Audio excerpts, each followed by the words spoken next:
about Black History Month. This is a pretty sensitive subject for me this month. Spent a lot of time thinking about it. Spent a lot of time talking to a lot of different people. Just because it frustrated me that it took a couple people, geniuses in their craft, to actually spark a conversation revolving Black History Month. First, before I get into that, let me ask you a question. What are you doing for Black History Month? Random question. Who me, myself? Yeah, you, yourself. See, don't even answer that question because you know what? I'm not even gonna hit you with the interrogation. Can I hold on? You know what? Actually, just continue thought because You see what I'm saying? Nothing.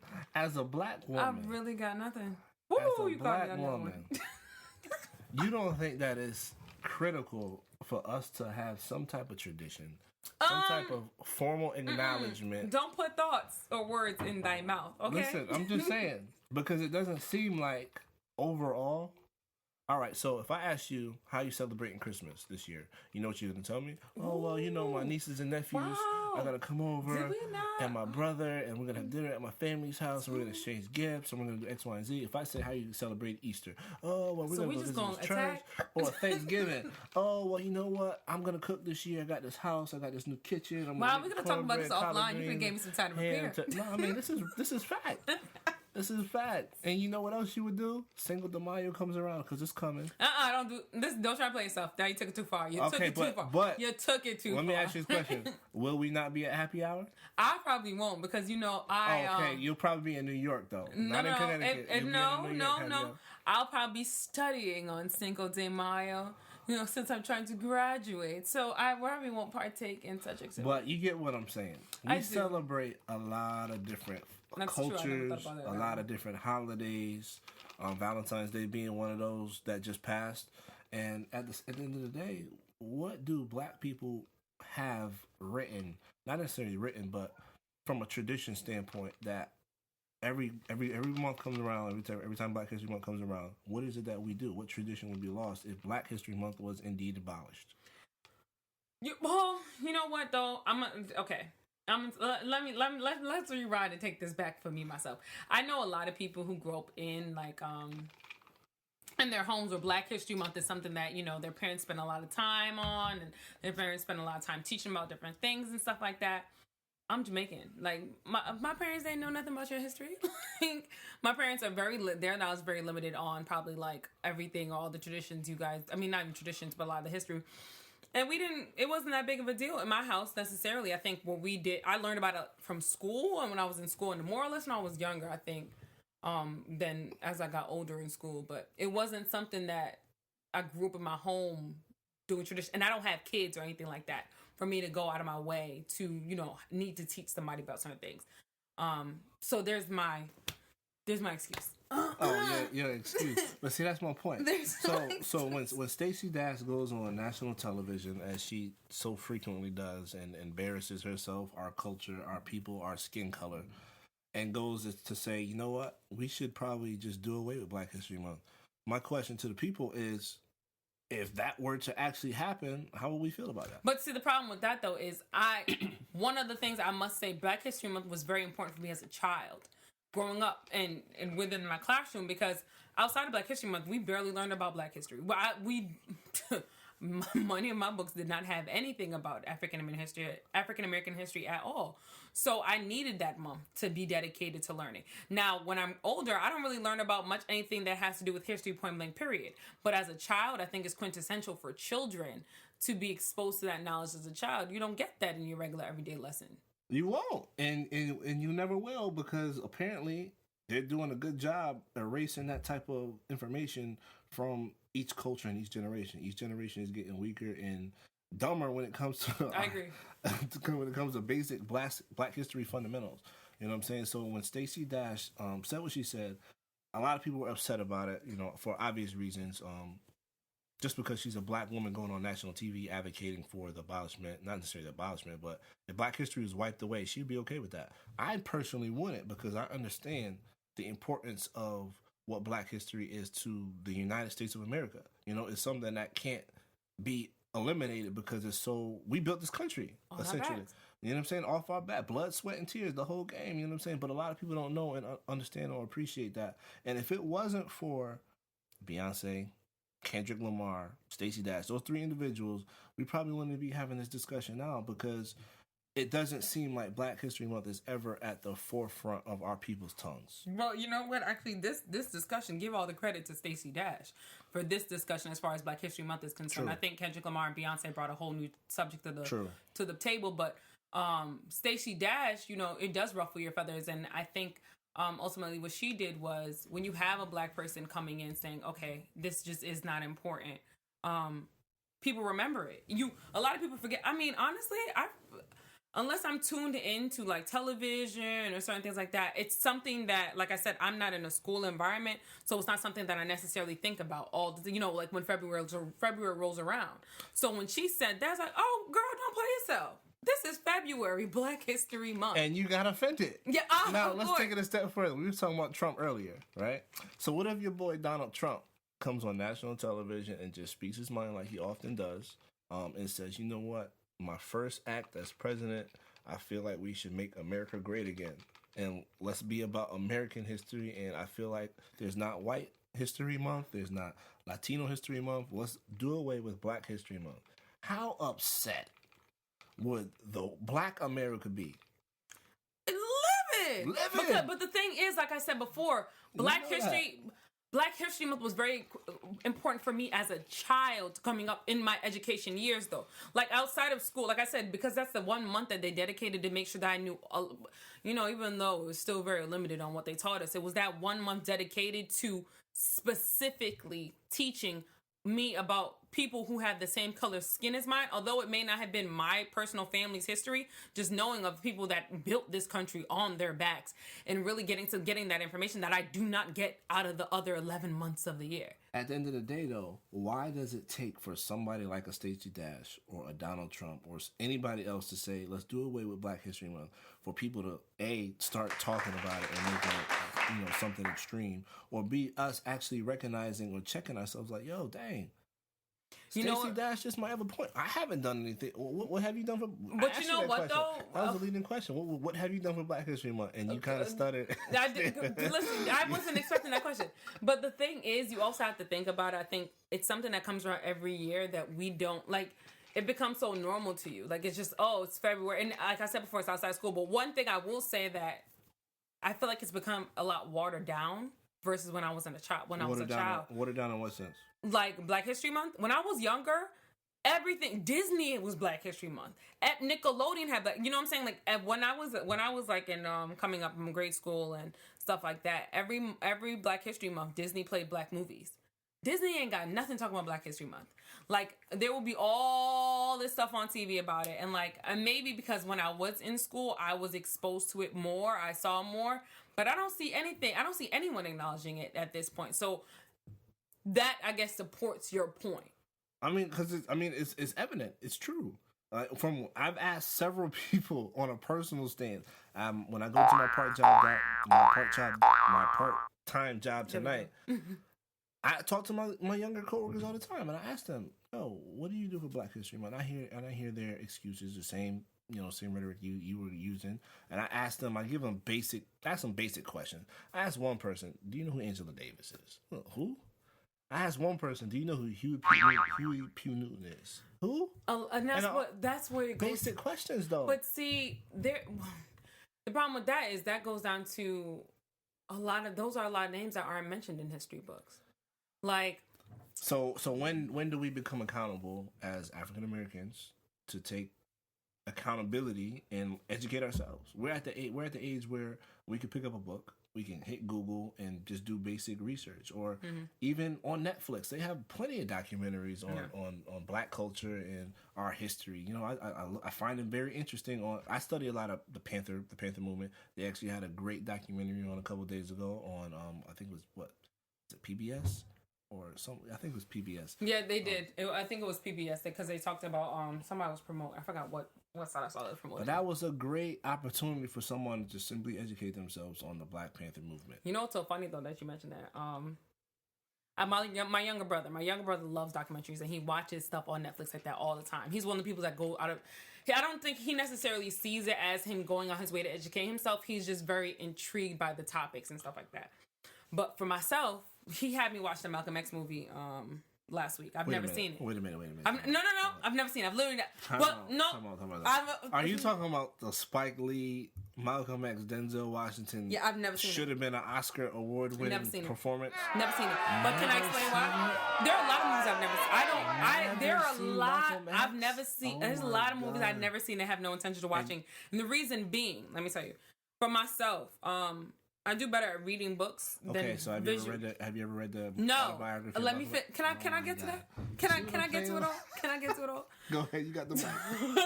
So like my brother, so me, I do better at reading a book than like having the visual in front of me. It's just very, very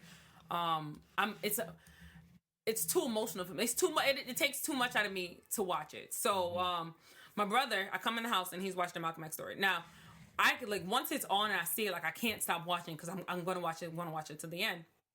So I sit and I watch it, and I'm just overcome by like with so much. And I know for myself, like this is just something I just try to avoid because I can't deal with knowing and visually watching what our people went through.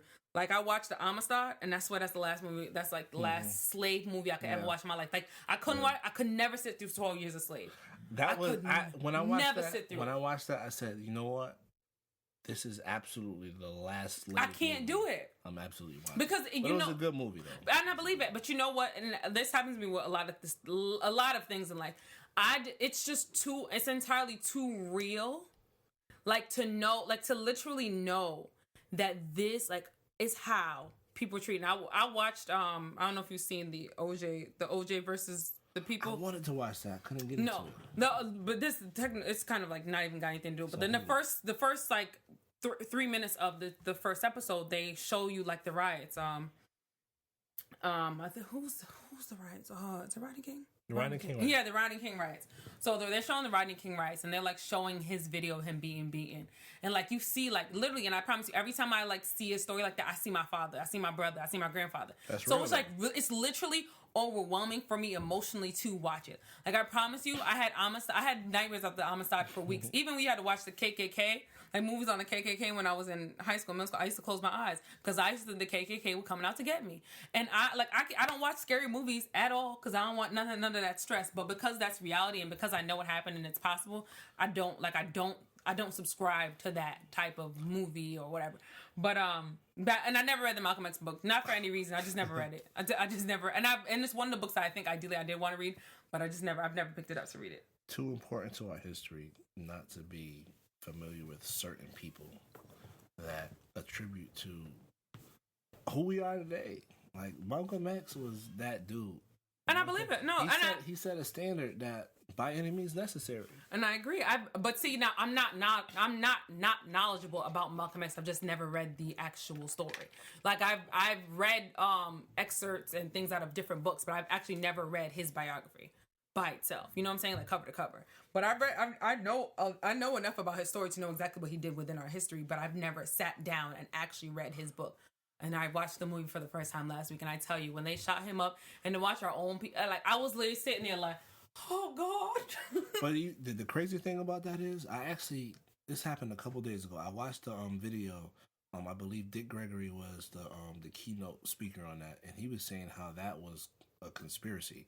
How the people that supposedly shot him up, they had blank bullets, and that was done by the FBI and the CIA executing him from a different angle. They said the bullets came down from top of a balcony, and the people that actually shot him weren't necessarily the ones that the people want us to believe.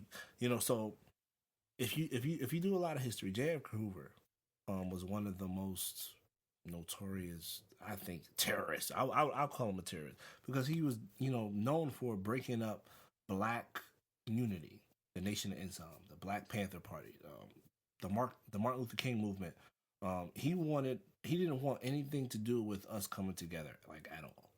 So Dick Gregory was saying his theory was that J. Edgar Hoover was in cahoots with that assassination of Malcolm X, and I have no reason to disagree. I have no reason to disagree with because it's fact. I mean, what is it about Black unity that scares white America? And let me chime in on that one. One thing I will say, I think we are some of the most powerful people in the world. And what I've noticed, if you watch over time, Black people have made so much out of nothing. And when we come in and we take over. Mm-hmm. Like even at my in my college, I went to Temple University, and I watched, like, just watching on campus, like, when African Americans, when we would come together as a collective whole, we ran that campus. Like, we would host different programs, different volunteer opportunities, everything, like, just to watch how a group of Black kids, like, you get Black kids, educated Black kids, they come together. Like, I literally think it's a fear that we're going to come in and take over. It makes people uncomfortable. It does. I don't know why. I mean, you should be, to me, I know why. You should be scared. Like, you should be very scared. But why can't we just be talented? Why can't we just be great? Yeah, I don't know why. For example, Beyonce, right? Super Bowl Sunday, the world is watching. You got millions of people tuned into the Super Bowl, great event. I mean, I love football. I'm ride or die football. Everybody's locked in. And she chooses to recognize the Black Panther movement. She chooses to acknowledge Black History Month. She chooses to make a stance, finally, on police brutality. And the world comes, with guns and, knives ready to take her head. The beehive ain't having that. But no, it wasn't. Not at all. And you know what? Actually, even before the Super Bowl, when she dropped the video, did you actually watch the? I actually watched the video. The video was kind of dope, but lyrically, she didn't say much. Yes and no, but she said so much without saying so little. Like, I think she repeated 2 bars and she repeated the hot sauce bar, the hair bar twice. Yeah. But what she didn't really come out and say. Yeah, like she didn't really make a stance on anything in particular. The video was more visual on her stance about how she feels about the police and police brutality, and recognizing Black culture, recognizing her stance on her preference in the African American features and how that shouldn't be duplicated, etc. But she didn't really say anything lyrically, challenging to make anybody feel threatened or uncomfortable. To me, I agree. Yes and no. I think I do agree in the sense that the song is not as powerful as it is without the video. But even if some of the lyrics, like I remember she said, I like my noses, like what is the lyric about, like the Jackson men. And like how people talk about her child's hair because her child hair is Black and whatnot. Even those slight little comments, it's like, I love my Blackness. I love the Blackness of my man. I love that his nose is broad and big. That's that stands for, and it's beautiful. At the end of the day, it is beautiful. So I think those little lines she had thrown there, and obviously you're gonna want to make the song something that's marketable, I guess, in a sense, that's something that's going to fly into pop culture. But I do think that the video really, really strengthened the words of the song. All about the video.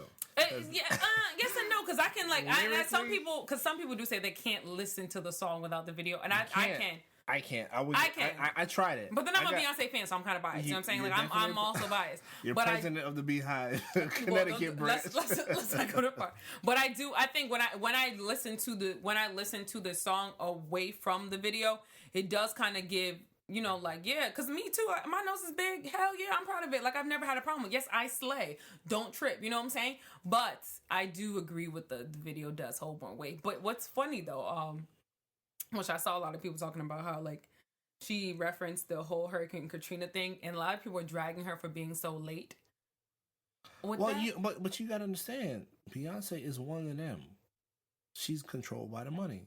She's influenced by the money. So there's certain lanes that she can't talk directly about, her and Jay-Z and Oprah and everybody else that is in power in the African American community, where they have the ability to speak out on certain things and they choose not to, or they don't, whether they're not aware of the situation, or they choose not to, or they don't want to affect their money. Because you see how this situation blew up, but Beyonce's a millionaire, and I think she don't need nobody. She don't need nobody money. She made it to a point when she can.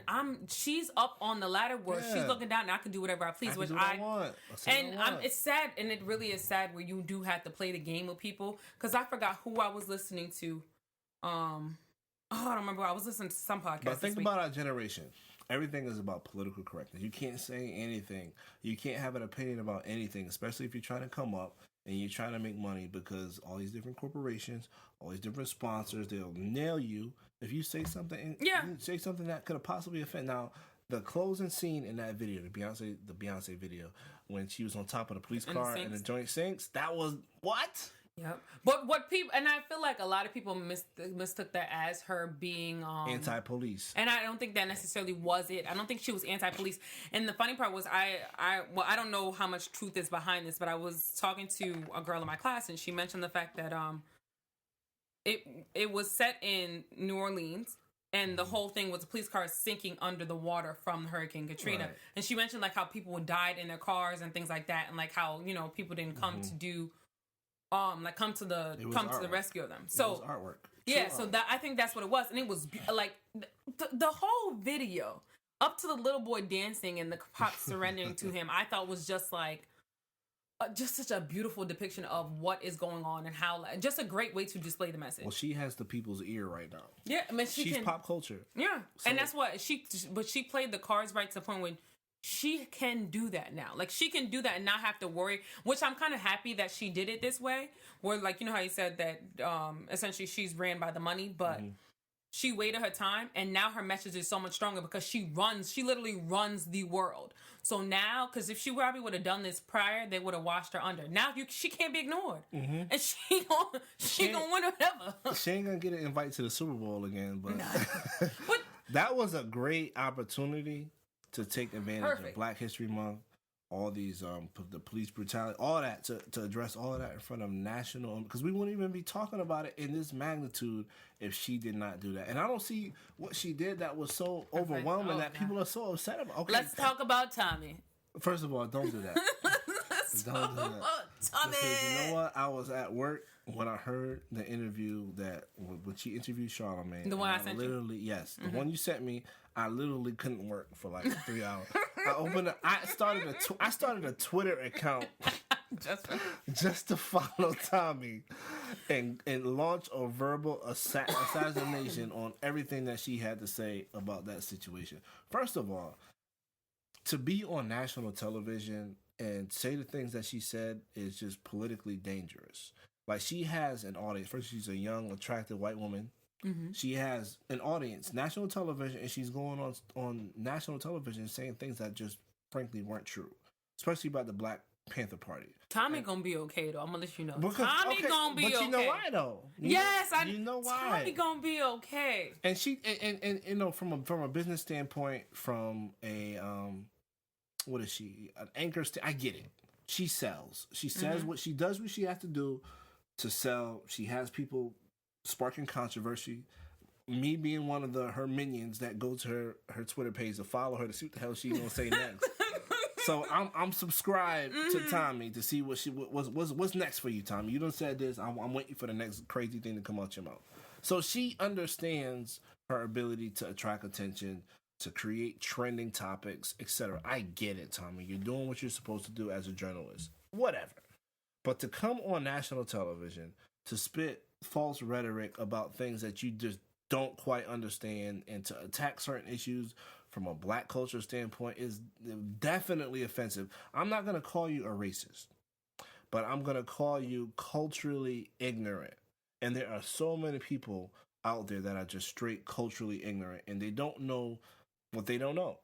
Mm-hmm. They say some things that are just straight left field that they don't realize that, okay, that could kind of be interpreted as racism, but I get it. You're not really a racist because you have 3 or 4 or 5 Black friends or whatever. You like Beyonce, you like her album.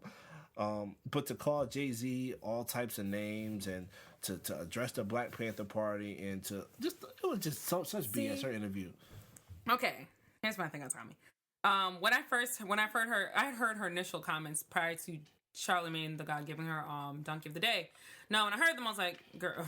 Well deserved. And yes, and I was very upset when I heard her initial comments. I was very upset. When I heard the interview with her and Charlamagne that I sent you, I calmed down. And the reason being is, I was like, oh, she just don't know. She just don't know about, because you listen to her and she's very, very, very strong in her views and very strong in her opinion. And I don't want to say I don't want to say sympathetic. I wasn't sympathetic for her, but I got a better understanding of the fact that this is someone that genuinely, honestly has no clue, and they're speaking on something that but they have no clue, but they believe in their hearts that this is what it is, and very passionate. And I felt like the conversation that she and Charlamagne had was such a necessity. Like, it was so necessary, because I feel like there are so many people out there that have these views that she has and don't have very much knowledge on the topics. And I was like, all right, he gave her Donkey of the Day, and for her to go her way to, to make sure to have him on her show so they can discuss it. I was like, that's quintessential. And the funny part was, as I'm listening to her, I'm like, that's what I learned about the Black Panthers too. Let's be real. That's what I learned prior to, because when I was in elementary, middle school, we didn't learn about the Black Panthers. Like, that was skipped over. And any knowledge I did learn about the Black Panther movement was they were a violent group. Even Malcolm X. I didn't learn a lot about Malcolm X in school. No, of course not. They were a violent group that called the police the pigs and attacked the police. Now that's the knowledge I had about them. That they started off as a pro-black group, fists in the air, but that was their main agenda. And Martin Luther King is the golden boy. Of course, he was one of them. That's why she supported him so much. So as I'm listening to her, I'm like, you receive the same lessons that I received, but you did not go out of your way to teach yourself more. Right. And it wasn't until I read Asada's book. I read her autobiography, because I do read. I try to educate myself, but it was a really, really good book as well. So I read Asada's book. And after that, that's when my interest in the Black Panther movement and getting a better understanding and really, really learning about conspiracies within the government and how, how it worked and how it was able to twist and turn to different things. But for her, like, for someone that's never in her white world, she's not worried about what we got going on over here. At all. It's not something that she feels a necessity to go on her way to learn. Why would she? You know what I'm saying? Like, she knows her history and she knows it cover to cover because it's what she's been taught her whole entire life. So when I heard the interview between her and Charlamagne, I understood her more on the fact that she is just clueless. Blank point, period. Blank point. And then when she's making shots at Jay-Z and things like that, like, oh, he started to sell some drugs. She contradicted herself several times. I'm like, oh, sweetie. First of all, when she was talking about we need to put a Band-Aid on history, but then to reference Jay-Z's past, but not acknowledge that he's making legal money. Very much he's so. One of the greatest businessmen of our generation. Thank you. Setting a great example for African American men, saying, hey, look, you don't got to go that route. You can do X, Y, and Z if you put your mind to it. If you work hard, you study your craft, and you excel at your craft, you can do more than just rap. You could be someone that's involved in sports and own restaurants and own business and clothing lines and stuff like that, and you could expand on your horizon. Can I add to that? Sorry, before you move on. Go ahead. And that's one of the things with Jay-Z, because Jay-Z is one of my favorite rappers of all time. But I respect Jay-Z as an artist and such as a businessman. When when I tell you, like, I can say I respect him more as a businessman than an art. Like, I watched him literally mold nothing into something, and because when she mentioned that, I'm like, yo. I look to Jay-Z for, like, as somebody I want to follow in your footsteps. Not necessarily drug selling part and stuff like that, because, obviously that's something he did in his youth. But if you watch him as a businessman and watch all the things that this man has attempted to do, like, my man had a record label. My man had to get restaurants. You're right. He's out here going into sports. Now he's in the tech world. Like, please give this man his credit and don't hold this man's past against him, because I'm sure we can go look at some of the top businessmen on the other shade of the skin and really see their past history. Do they really want to know that? No, let's not. But first of all, they already know it. Because I just want to, like, I just really want to know. I really want to address exactly, like, the gangsters, the real gangsters. Ain't us. Because you really want to get technical. We learned our way from the real gangsters. That's what I be trying to tell people. Like, you forget who taught us. Exactly. I said, you want to address the war on gang violence and drugs, you got to start with the U.S. government. You know what I'm saying? Because first of all, where did the drugs and guns come from? Where they come from? We ain't got it. We don't own no boats. We don't own no planes. We ain't flying none of that stuff in here. That's why I'm like, when people keep saying, we like at the bottom of the barrel. Like the gun laws and things like that, and I'm like, little do y'all know, The government is personally hindering them. Because they did that specifically off the strength of the Black Panther movement,